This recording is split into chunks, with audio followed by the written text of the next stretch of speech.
المواجهة. ينضم معنا في الاستوديو الإعلامي رياض الحمروني للحديث عن هذا اللقاء الممتع. حياك الله رياض. بداية، لقاء ممتع، ملعب جميل، جمهور مميز دائما، جمهور الوداد. كيف رأيت هذا اللقاء؟ شكرا عبد العزيز. أكيد قمة كانت كروية مشوقة ومثيرة من جميع النواحي، قمة أوفت بوعودها كذلك من جميع النواحي. بالنسبة لمباراة الوداد والصن داونز، الوداد يكسب المباراة 2 مقابل هدف، ولو أنه برشا يقولوا ولا العديد يقول أنه 2 مقابل 1 يعني نتيجة مخيبة، لكن الانتصار يبقى هو الانتصار.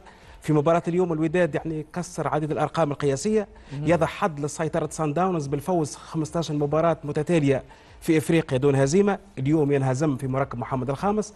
الوداد ليس بغريب على الأدوار النهائية، اليوم النهائي نتاعه رقم 25، 6 نهائيات متتالية، والنهائي الثاني في هذا الموسم في 2023 لعب في شهر يوليو السابق نهائي دوري أبطال إفريقيا، وفي هذا اليوم يلعب نهائي الدوري الأوروبي. نعم كابتن رياض، هل نستطيع أن نصنف هذه المباراة خلال العامين الأخيرين بأفضل مباراة في القارة الأفريقية على أقل تقدير؟ أنا أبعد بكثير من عامين. في ال10 سنوات الأخيرة تعتبر مباراة اليوم ذهاب دوري الأفريقي من أفضل المباريات في القارة السمراء لعدة اعتبارات.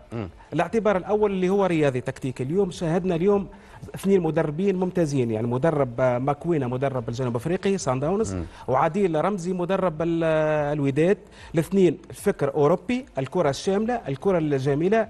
الاثنين عندهم خطط يعني تعتمد على اللعب الهجومي وكذلك على الحذر الدفاعي. هذه نقطة إيجابية. النقطة الثانية أنه الحاجة ولا السبب اللي خلى هذه المباراة تكون من أبرز المباريات في السنوات الأخيرة هو التحكيم. الحين التحكيم في افريقيا تطور، لانه تم تغيير في لجنه التعيينات صلب الكاف. كان في يونيو 2023 تم تعيين الحكم البنيني آلان أدجوفي كرئيس لجنه الحكام، ونائبه كان فيكتور جوميز الحكم المشهور من جنوب افريقيا، يعني لتطوير الحكام. قبل ما نوصل على النقطه هذه ونوصل في اجابه لسؤال فيصل، بالنسبه لماذا تميزت؟ لانه تعودنا في السنوات الاخيره في النهائيات الابرز، امجد الكؤوس الافريقيه لدوري ابطال افريقيا، نهائيات دائما تلعب في الكواليس، نهائيات تلعب بحرب البلاغات، نهائيات تلعب يعني بشكوى من الفرق وتذمرات.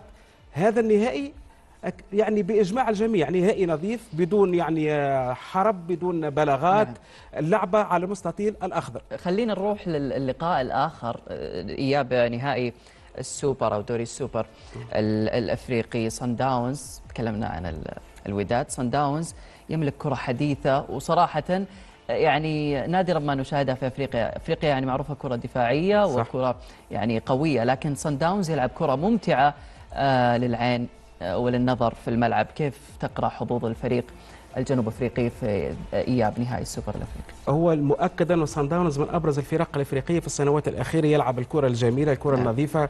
الفريق الوحيد تقريبا في افريقيا اللي عنده ميزه متميزه، اللي هي التسديد من خارج المنطقه. اكثر اهداف صن داونز التسديدات من خارج المنطقه. اليوم مثلا في المباراه ضد الوداد المدرب تفضل النقطه هذه، عادل رمزي، واغلق كل المنافذ، ما شفناش الا تسديده او 2 من خارج المنطقه بالنسبه لفريق صن داونز. مباراه العوده يوم الاحد القادم ستكون مباراه حاسمه للفريقين. نصف اول انتهى في كازابلانكا، النصف الثاني في يوم الاحد حيكون في جنوب افريقيا.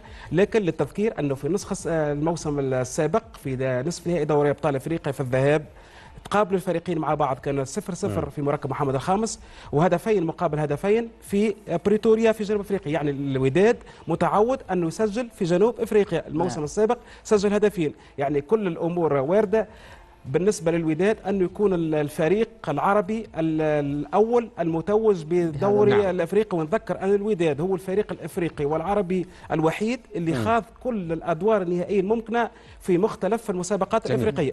جميل. رياض، هل نستطيع أن نقول اليوم الجماهير المغربية أثرت على مستوى الوداد على غير العادة؟ بالعادة نشوف مستوى مميز. لا بالعكس، الجماهير المغربية يعني ظهر في شوط، والشوط الثاني بالفعل اختفى تماما. الشوط الأول كان ممتاز جدا من الوداد من الناحية البدنية، حضور جماهيري كبير.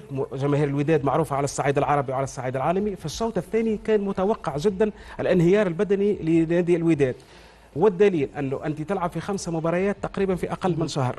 مع تنقلات. نعرف في القاره الافريقيه التنقلات مش بتاع ساعتين ولا اثنين، يعني ما عدا تنقل للترجي الى تونس ساعتين، باقي التنقلات يعني الى نيجيريا 5 ساعات، الى جنوب افريقيا 10 ساعات. هذا كله العامل البدني مؤثر على اللاعبين، وشفناه اثر على الوداد. لكن الوداد اليوم المدرب نتاعو تعامل بذكاء كبير يعني مع المباراه. قبل ما نختم، هل تتوقع انه حسمت او اقتربت من الحسم كثيرا للوداد؟ بنسبة 90% الوداد المغربي سيكون هو بطل النسخة الأولى من الدوري الإفريقي لعدة اعتبارات. نتمنى التوفيق للوداد. يعطيك العافية رياض الحمروني، شرفتنا ونورتنا. شكرا.